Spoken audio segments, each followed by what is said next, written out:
Welcome, everybody. It's January the 17th, 2025. Sorry about my voice. I caught something apparently, and it's just killed my voice. We're coming to you live from Tulsa, Oklahoma. And don't worry about it, because really Mike is going to be talking a ton. And we're also going to be joined by Danny Cupples. I think you probably remember Danny. Danny is Danny is a paramedic from Tennessee. He's involved in the light bulbs that are the 911 locating light bulbs, and he's going to talk about that briefly.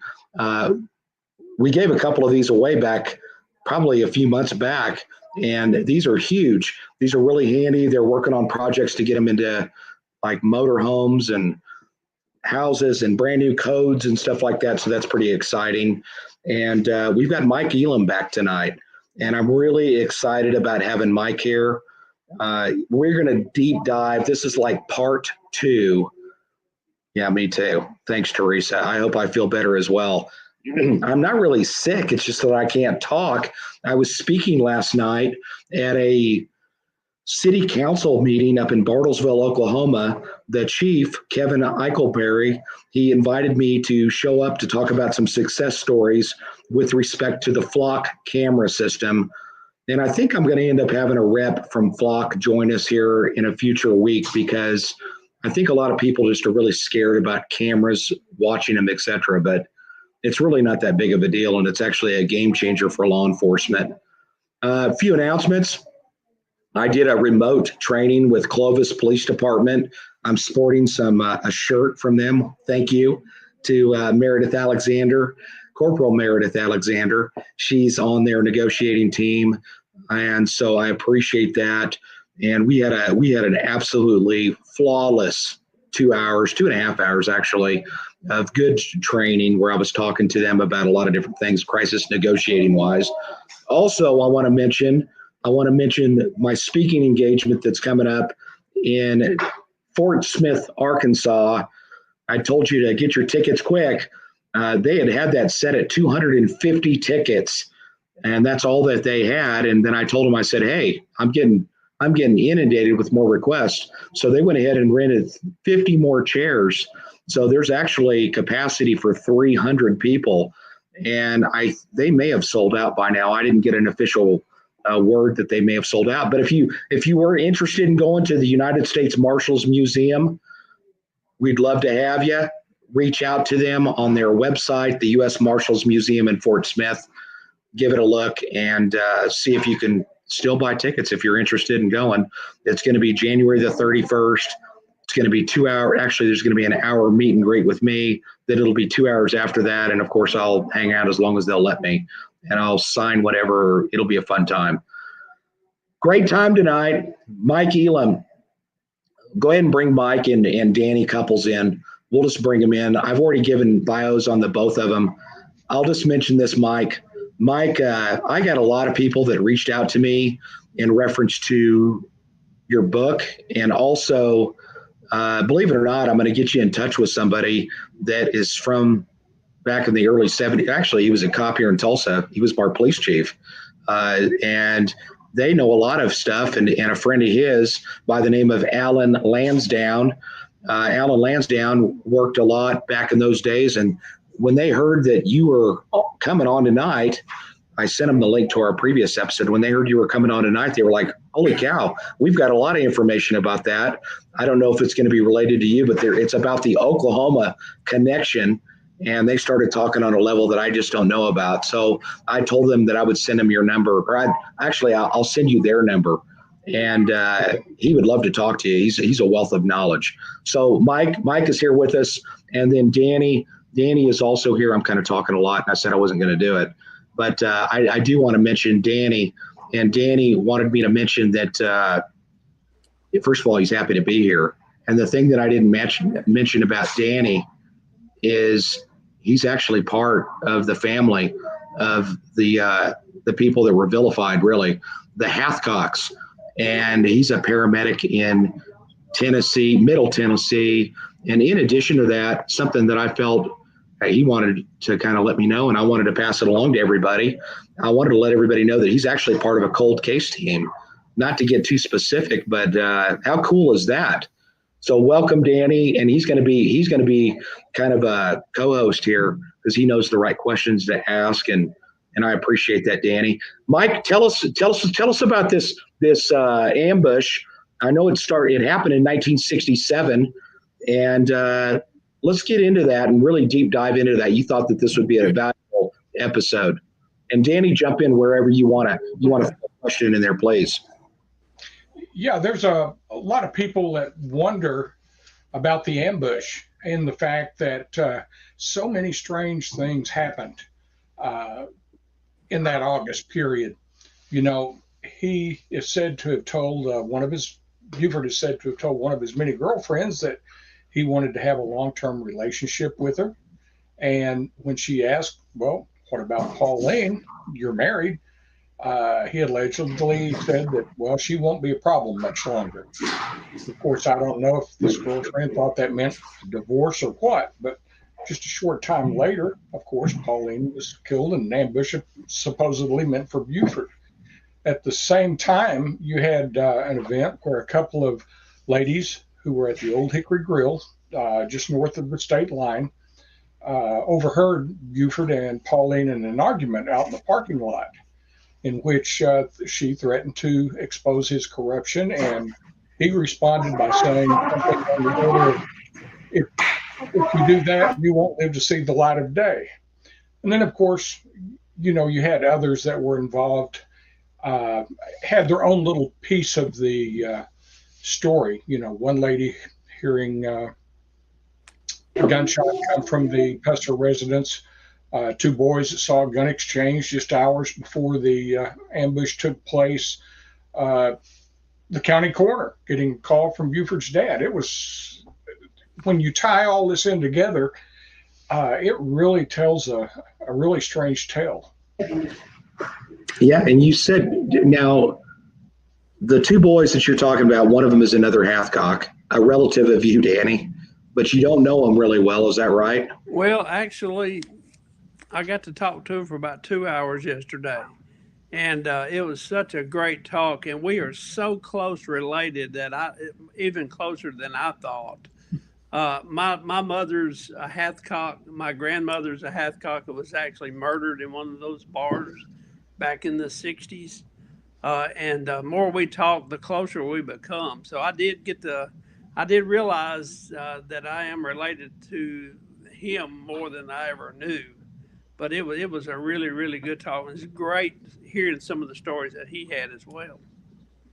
That's awesome. So in a small way, we kind of brought you guys together. Yeah, between Mike and I. Yeah, you did. That's nice. I want to meet him one day down the line too. He sounds like he's got an interesting story. So, Mike, with respect to that, did you say that they saw the weapons getting put into the car or an exchange of weapons?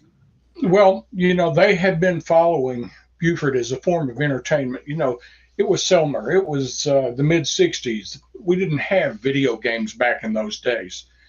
And so their form of entertainment with a number of the boys over there in that area was to follow Buford around.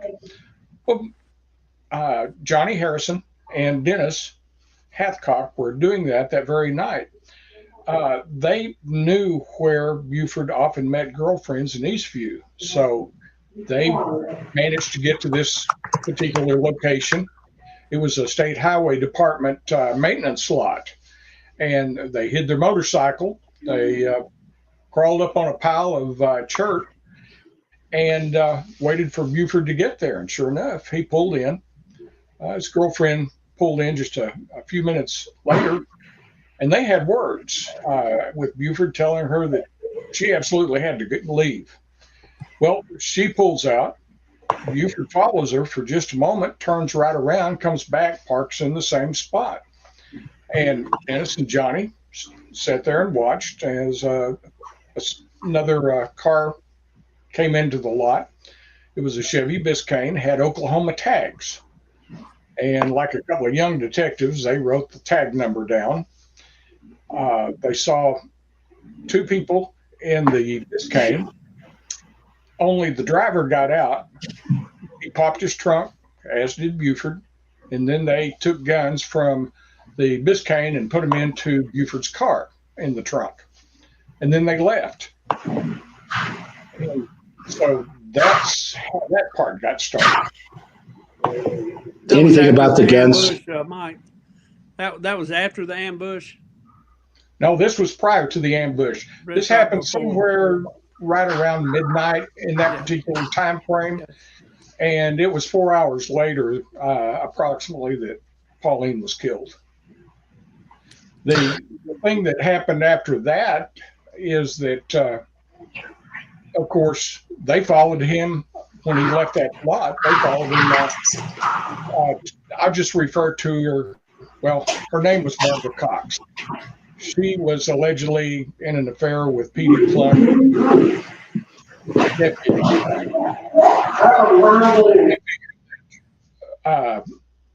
Buford would be going there because that was right close to his girlfriend's house. So he gets there, and they managed to get up on a hillside. It's actually, I guess, a cemetery right across the highway. And they watched as Buford went around banging on windows, banging on doors, wanting to get in. And finally, the girlfriend came running out. She lived just a short distance away. And they had kind of a foot race, fell down on the ground. He grabbed a hold of her, but he wasn't able to hang on to her, which Dennis said it seemed like that Buford was high on something.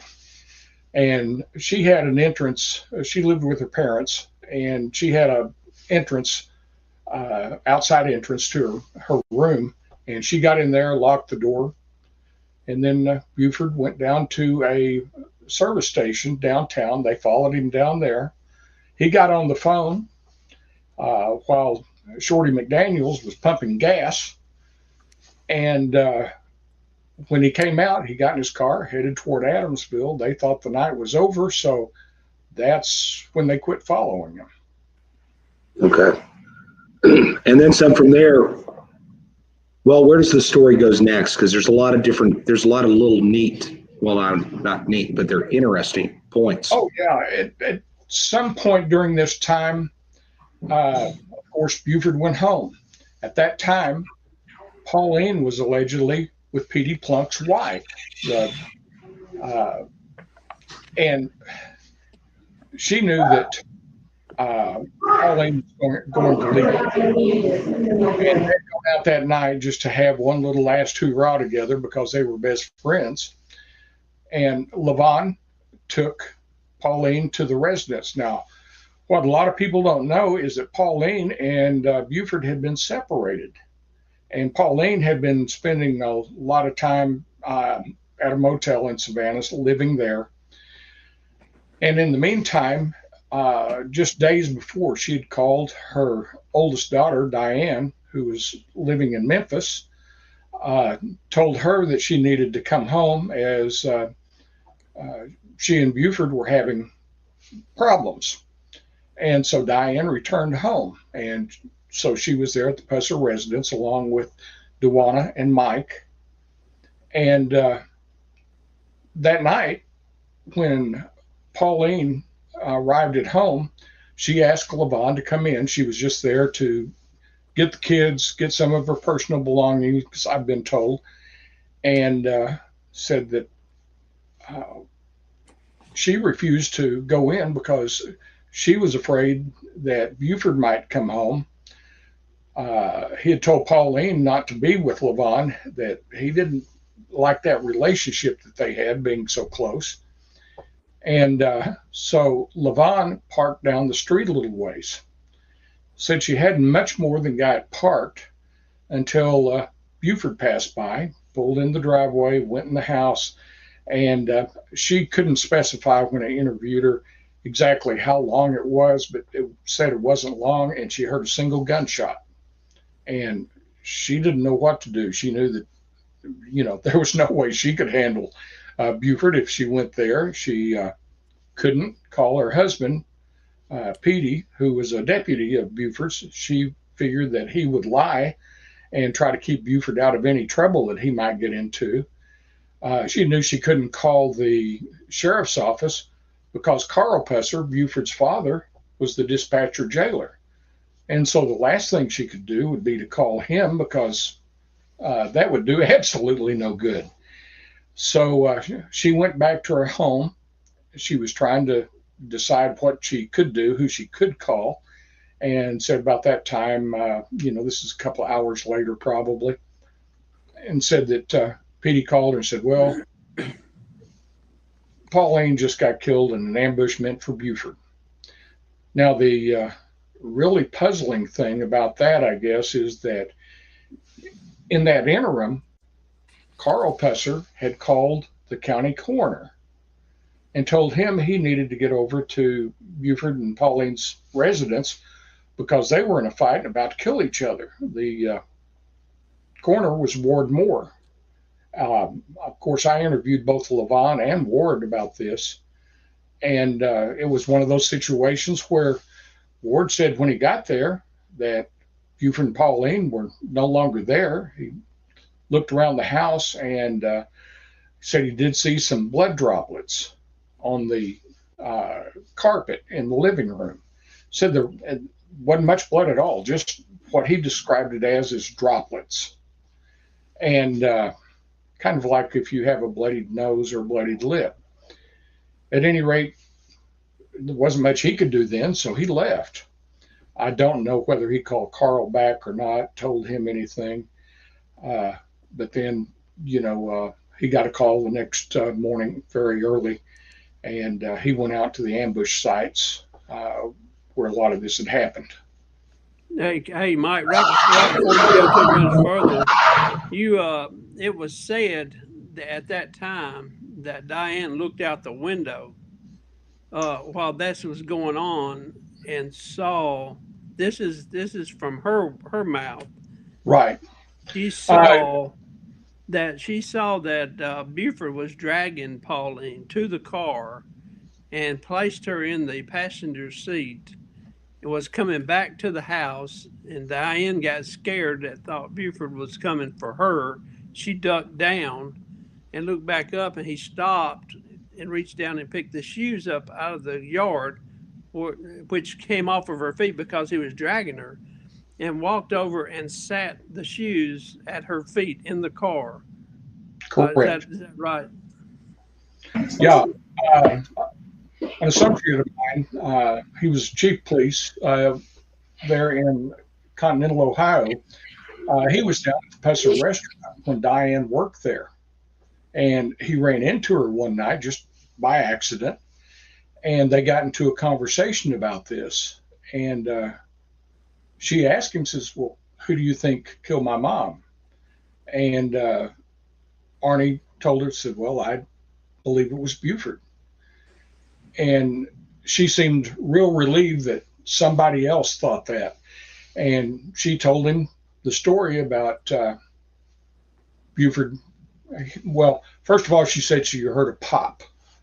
She didn't elaborate on that, I don't guess, but said that she was afraid of Buford, didn't want to go out of the room that she was in, but she heard the door open.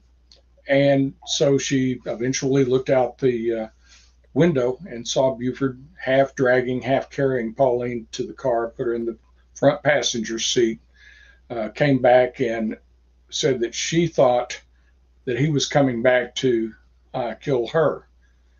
And said instead he picked up the shoes and put them in the car. And then Diane hid under the bed. So the credibility, in my opinion, that's credible because that was actually a statement from so not it's not hearsay. That's what makes it so credible. Yeah, and our point is all these things tie in together. You think about it, you've got so many different people that within just a matter of a few hours were connected to the same story. You think about it with the two ladies, which were Barbara Bivens and Shirley Smith, that heard the argument that they were having at the Old Hickory Grill. Then you have Dennis and Johnny that watched the gun exchange in Eastview. Then you have Carl calling Ward Moore. You have Levon taking Pauline home. Then you have Diane. All of these, it's really kind of odd that you would have so many people who interacted with the same story in such a close proximity of time. So now the ambush supposed to have happened at this point, right? Now they left the house. Yes, and, which is about 2 a.m. Is that right, Mike? kind of odd to me that they took the route that they did, because for people that have been over there, they know what it's like. The Pusser residence was about 2 blocks from Highway 64. And they could have easily got on Highway 64, drove to Selmer, turned south on 45, and they would have been to Hollis Jordan's Tavern, which is where that they were supposed to be responding to a call. That was Buford's story, is that they had received a call that there was a disturbance there, that someone was going to get killed. And it's still kind of a strange thing about why Pauline would have been with him, because as anybody that's been in law enforcement knows, the last thing you want to do is take your spouse on a call, especially a disturbance call, because those can go sideways really quick. But yet, for some reason, she went with him. Now, what is odd is I have a statement from Jim Moffitt, who was Buford's chief deputy, that contradicted what some of Buford's friends in law enforcement were saying, because a lot of them were saying that, Pauline often accompanied him on calls. And Jim said that was not true, that if it was at night, like this was, that Buford always called him and they would go together on calls. Said that there was only 2 different times he could think of that he had not been on such calls with Buford, and both times he was shot. So, I guess everybody's going to have to make up their own mind about that sort of thing. But rather than take Highway 64 and then 45 where that they could really travel, Buford had a lead foot. He really liked to drive fast. And as a result, he was in a number of accidents over the years. But instead of taking, these highways, he went on a convoluted route of county roads, country roads. Eventually ended up over on New Hope Road, which is near 45 at the state line. But it was an odd way to go to Hollis Jordan's Beer Tavern. Yeah. According to him, what happened then? He said that someone, as he was going down this old country road, someone come up behind him behind the church, and then according to his statement, that they started firing on him in two different spots. I believe that's right. Yeah, which is another thing I found really odd about all this, in that if you've ever been down through that stretch, back then there was hardly any place that you could hide. And so it was just a theory, nothing more, as I understand it, that the TBI was working with, that the ambush party had to be there at that church. Now, it's only 7/10 of a mile from the New Hope Methodist Church to the first ambush site. And Buford, as I understand it, was going, 5 miles an hour down that stretch. And of course, in the first place, you have to wonder how an ambush party would know to wait for him on this particular route, because it was so, like I say, convoluted. He crossed over 2 highways on the way to New Hope Road. And, either one of them would have got him there to Hollis Jordan's quicker if he had just turned off on either of those highways that he crossed and went over to 45. But instead, he continued on these convoluted roads, which leaves the question, if you were the ambush party, how would you be waiting all on this route? How would you know that Buford was going to take that? It was dark. It was dark too, wasn't it, Mike? It was like 4 in the morning. 4:45 in the morning is what the TBI established as the time of the ambush. You know, and here in this past year, I went back over there and tried to kind of reconstruct what might have happened at 4:45 in the morning, because he said that this Cadillac chased him down without the use of their headlights, pulled up beside him at that first ambush site, turned on their lights, and fired a couple of shots. And he said one hit Pauline in the head, and that she leaned over on him. Sometimes you'd hear him say that she took his arm, but every time he would say that, well, she was gasping for breath. And so he hit the gas and just tried to leave them behind. And I just found it strange because when I tried it, the road is much more improved than it was back in 1967. It's a little wider. It's blacktop now, where it was just oil and chert, or a type of chat on top of the oil. It had just been maintained the day before. And with this fresh layer of oil and chert. And, you know, there were no markings. There were hardly any road signs on that stretch back in those days. So it's much improved over what it was. Well, when we tried it at 4:45 in the morning without headlights, the best we could do, and that was with using my park lights on the car to illuminate the center line, which is there now, which didn't exist back then. The best I could do is get up to 32 miles an hour on a stretch. And so it doesn't make sense that they could catch up with him and pull up alongside of him and open fire like that. Now, he was shot in the face, right? In the jaw. Yeah. Is that correct? That's What anything you can tell us about that injury? Well, that happened at the second site. When the second site was 2.1 miles on down the road from that little bridge where the first part of the ambush took place. Now, he got down there, said he thought he had lost them, which is also kind of confusing because they've already pulled up beside you once, turned their headlights on, and fired a couple of rounds into your vehicle, allegedly. So, you know, you have to question, why would they turn their headlights back off? Because you should have been able to look up in the rearview mirror and knew that they were still behind him. Well, he said he got to the second ambush site there at Davis Yancey Road and New Hope Road, that he stopped and said he started to get out of the car so he could check on Pauline.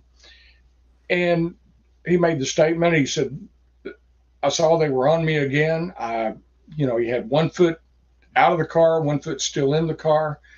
He said they pulled up beside him and opened fire.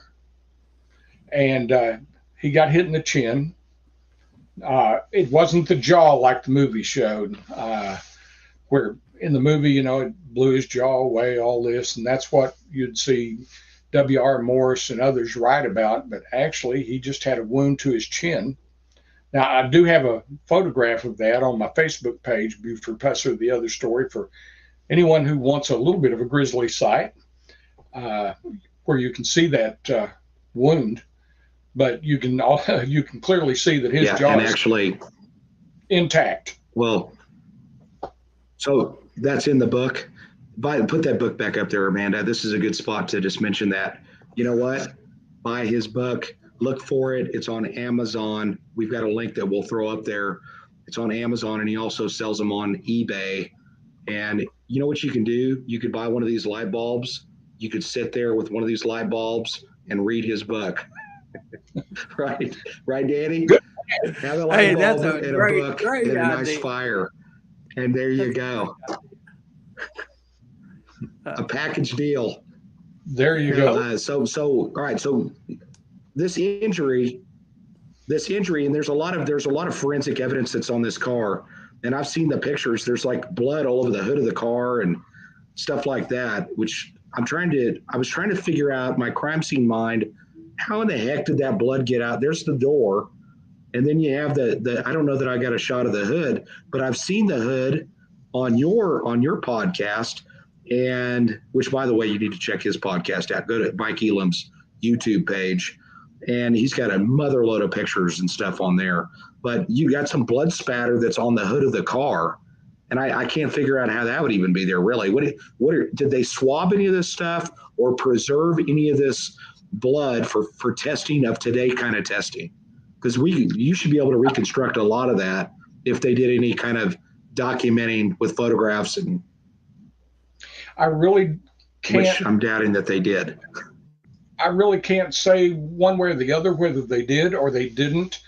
I gave a lot of information to the TBI, but their protocols and such, they don't share any information with you.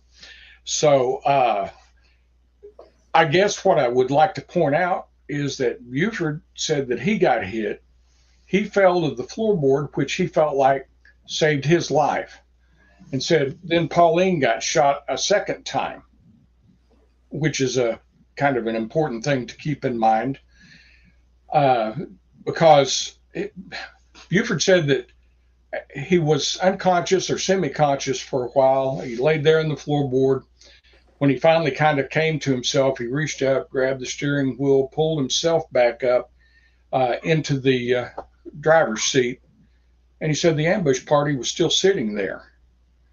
And so he reached out and grabbed the barrel of the rifle. I believe I've got newspaper clips of his statement about that, both in the book. I've shown it on my YouTube channel, that he grabbed the barrel of that rifle and hung on to it until that they drove away.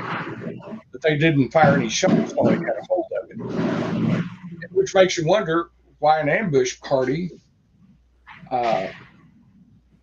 would sit there and wait for him to raise himself back up. Why not just get out of the car and shoot him again while he's there on the floorboard? That didn't make any sense to me. Nor did it make any sense that if Pauline was leaning against him, as he said, because he's wore his sidearm where he had to cross draw. So it was on his left side. He said he couldn't get to it because Pauline was leaning into him. But yet somehow when he was shot, he managed to fall over her and end up in the floorboard. It was, for a big man, that was kind of a tight squeeze, I imagine. Yeah. And he said he never got out of the vehicle, nor did Pauline. But yet, it goes back to your question, the blood on the hood, the roof, the bumpers, the outside of the windshield. If he wasn't outside of the car, neither was she. How did all that blood spatter? Yeah, that's fascinating to me, and that's the thing that I'm interested to know. I'd like to know what kind of things that they did. And the other interesting thing to me, Mike, and you mentioned this to me, is when I'd asked you, I said, "Hey, do they have any idea where that car is?" And what can you tell us about where that car is today? I have looked for that car for years, and I've had several different stories that I've run across. Some saying that someone in Louisiana bought it, but we can't find it. Another story is that Bufford had it buried over near Crump, just outside of Adamsville, to get rid of it. His story was that he didn't like the memories of it, so he wanted to get rid of the car. But one of the stories is he had it buried. Then another is that he had a friend, Rod Province, who had a garage there in Adamsville. It sat there for quite some time after the ambush. And I've been told that they removed the engine, the transmission, anything of value, and then sent the body to Selmer Salvage, and it was crushed. And back in those days, there was no regulations or laws about salvage companies keeping VIN numbers of the cars that they destroyed or salvaged as such. So we have no idea where the car is. Yeah. Now, Jason, I'm not an expert. Yeah. I've been around law enforcement my whole life. My dad being a police officer down there in that area, and you and I have been through some blood stain pattern analysis courses. Really great one up in New York. One thing that really strikes my attention, and Mhm. everything he's talking about is anybody can see in his book or go back in the records and look at. But on that door where she was, her blood from her blood, if you look at that picture, there's a void spot the size of a human head, I would say. And it's almost like, in my opinion, that void spot there is where it's almost like her head was there when she was shot. You know what I'm saying? It looked to me like something was in that area of that void area when she was hit. Uh, and of You course, have my the blood opinion, streaming maybe she down was on both already sides laying of the down, board. laying against it when she was shot. And if you, there's also a picture uh, of her. I don't know if we've seen it on here of her shoes. You can see her shoes where they're neatly placed in front of her feet. Do y'all have that one on there, Jason or Mike? No, Did you? I don't think I have that one, but what I can tell you is that what he's talking about, you're talking about the area where the locking mechanism is on the Yeah, door. yeah, And there's that void there. What he's talking about is the absence of blood in that specific area where her head would have been resting. And you would assume that there would be blood spatter if there's a spatter. Well, there's not any spatter even against the door, but there's just it's just a lot of blood. You had said, Mike, that his story was that she leaned up against him as they're driving down the road, right? And that's those Correct. huge bench seats from back in when you were kids, those huge bench seats.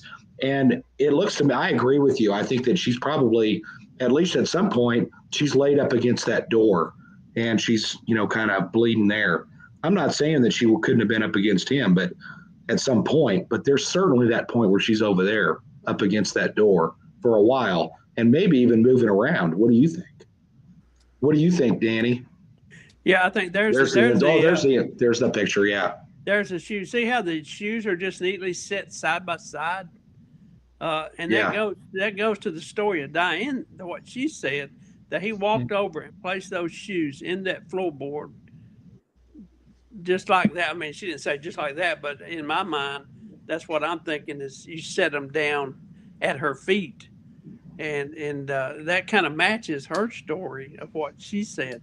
But to me, you're right. That void area is something was in that area to keep blood or anything from getting to that spot on that door.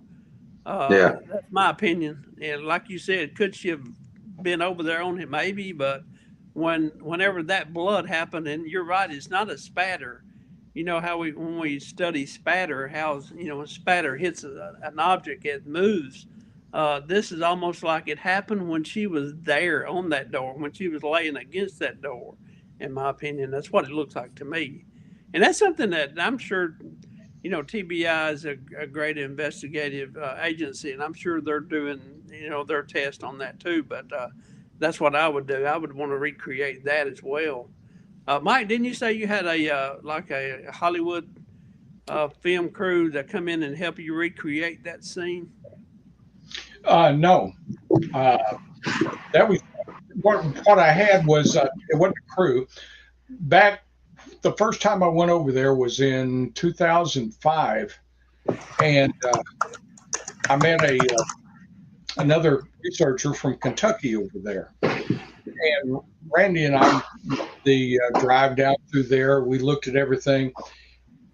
Up until that time, I think both of us still wanted to believe that Buford was a straight up hero. And when we drove from the church down to that first ambush site, it was like neither one of us wanted to be the first one to say it. But it's kind of like we're standing there and we're looking back down the highway or the road toward the direction of the church. And I don't remember which one of us it was said it first, but it was kind of like it didn't happen the way that Buford said. It just became clear. So we decided to do a reconstruction to see what it would have been like. I was in a car and I was purely guessing that at the time Buford was driving about 45 miles an hour because he always drove fast. And that being the kind of road it was, 45 miles an hour would have been pretty good speed at that back in those days. And we had a car parked behind the church, a Cadillac. It gave chase as Arnie and I passed by. I was representing Buford's car, and they fell in behind. This was in broad daylight. The guy that was doing the video was a former cameraman from Hollywood, Terry Swindle. And, I got to that bridge. I was probably still about 250 yards ahead of them. And, they just kind of confirmed that there was no way. We did it during broad daylight.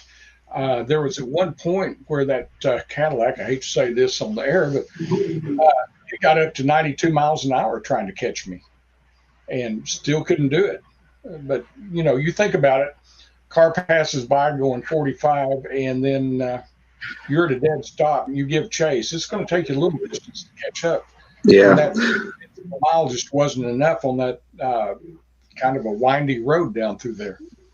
Well, let me ask this too, because we touched upon it in the last episode a couple of weeks ago where we were talking about this, and basically they just exhumed her body in 2023. Yes. And that's going to be in part, I'm going to guess it's going to be in part in some of the stuff that you've uncovered. And there's a picture of the casket. And you had said, or you did, well, I don't know if you'd said it, but from what we understand is that her body was basically virtually perfectly preserved, and they had not done an autopsy on her originally, right? Correct. That was one of the things that I learned early on because I tried to find an autopsy report on her, and I was told an autopsy had never been done, which I thought was kind of strange because about a little bit more than a year previous to that, Buford had shot and killed Louise Hathcock, one of Danny's relatives. Yeah. And what got me about that was that, she owned a restaurant and a motel that was, in the movie, it was the Pine Ridge Club. But in reality, it was the Shamrock Motel and Restaurant. Now, it's kind of strange, I thought, that they would do an autopsy on Louise Hathcock, somebody who was basically a known criminal, and they wouldn't do one on a sheriff's wife that was killed in an ambush meant for Buford. That didn't make sense to me at all. So I ended up calling the state medical examiner that took care of everything over in the western part of Tennessee, Jerry Francisco, and I asked him about the protocols, and he told me that, the protocols back then, and still were as far as he knew, was that the county medical examiner and the district attorney had to concur on the need for a autopsy to be performed. And apparently, one or both of them didn't want an autopsy done on Pauline. And of course, those two individuals were pretty close to Buford, so who knows what took place there. Yeah, and forgive my ignorance. You were a medical examiner investigator, Danny, back in the day, and you were right. I remember you doing that. Are you a medical examiner state, or are you a coroner state?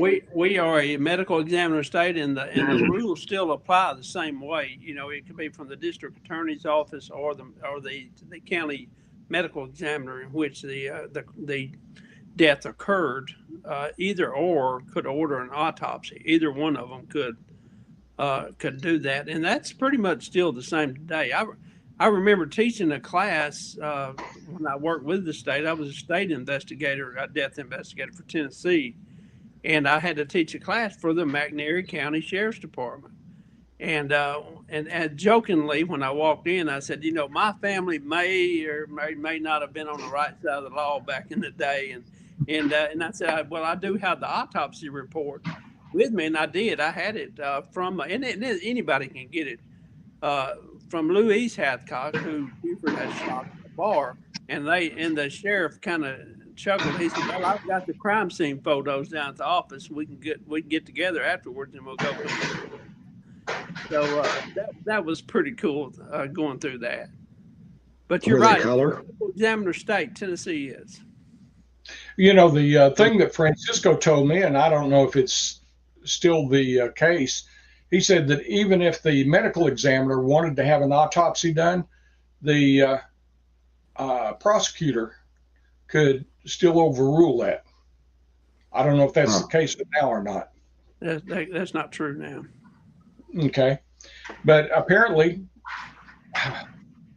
there was some reason that here you've heard Harry Peeler, who was then the medical examiner, and Military Abernathy, the prosecutor, why they wouldn't agree to have Pauline subject to an autopsy, I don't know. If that don't bring up red flags, I don't know what does. Why do you not do an autopsy on something like that? I mean, it just doesn't make sense to me. Yeah, I gotta mention something real quick, Mike. So I'm sorry to the audience when you were hearing a little bit. Hey, I got a 6-year-old grandson that he always needs grandpa's attention. So that's what was going on. Say hello. Okay. I got a 7-year-old. I left next door. I came over to my neighbor's house. I left my 7-year-old grandson over there. Well, he apologizes. I promise. He's just a 6-year-old kid. Well, the only one that I've got here that can make noise is my wife, and I can't tell her age. Okay. All right. So now this is in the news. The Tennessee Bureau of Investigation, they're testing a gun. There's a gun that's been discovered. Information about this. Do they have any suspects that still exist out there that they have been looking at that could potentially be involved in this case? That's hard to answer because I don't know what they know, what they suspect. All I know is that, like I said, in the last time I was here, that I've always used my Facebook page as a fishing hole for information. Quite some time ago, I decided that one way to learn something about this was to find people who were involved, knew something, knew somebody. And so I came up with a Facebook page, Bufford Pusser, The Other Story. And I started telling what I knew, and others started adding to it. It's things that they were aware of. A lot of them with firsthand information. And went on doing this, collecting information, trying to verify what I was given, so on. And then one day I have an individual contact me and said, I've been following your page for 6 years and I've never even commented. But he said, I finally decided that you're the real deal, that you want to figure this thing out. And he told me, he said, I think I may have the gun that was used in Pauline's death. And like I said last time, I thought, well, I've heard this story a dozen times before and it's never panned out, but I always listen. And he told his story, and it checked a lot of boxes. So then I convinced him that we needed to contact the TBI. And, mistake or not, I went over there, took photographs of the gun, fired it a few times myself, got some of the shell casings, projectiles. And the TBI came out, picked the gun up, and took it with them for testing. And of course, then when they exhumed Pauline sometime later, man, I got hit by the media, everybody wanting to know what I knew. And it was kind of like, gee, where did they get the idea that I'm the one that came up with and then it dawned on me, my Facebook page, the media had been following it as well. So, yeah. I mean, the thing that kind of comes to my mind, and I'm not trying to stir something up, but I would think that if that gun was not a match, you would have already heard it. You would have heard that within the week that it wasn't a match. And then just for me, that you haven't heard anything really, I think there's possibilities that it could be. I mean, why wouldn't they tell you? If it is a match, I would think that they might want to keep it a little bit quiet to do some investigating. If it wasn't a match, no, it wasn't a match, but we're still following up on stuff. I do know that they have continued to follow up on stuff. Good. It is certainly not over at this point. It's a cold case. They've had a lot of things going on in their department. I mean, I look at Tennessee, and I keep track of things that happen over there, just like I keep track of things that happen here in Arkansas. And I live 3 miles from the Missouri border, so I keep track of things up there as well. And I know that they have had a number of officer-involved shootings and all sorts of things over in Tennessee where, of course, that is where that they come into play, the TBI, because they generally investigate those. And for instance, even there in McNairy County, just right around Christmas time, they had a sheriff's deputy that was working part-time also at the Selmer Police Department that was shot and killed.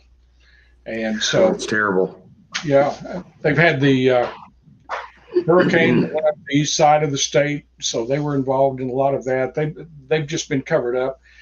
And cold cases are the last thing to get attention, so it's just taken them a while to get through. And people need to understand that cold cases are that way. They don't take priority necessarily.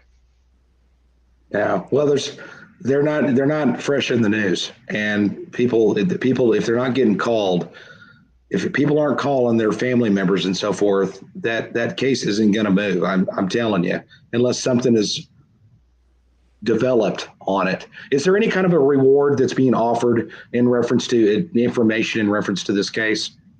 I have no idea.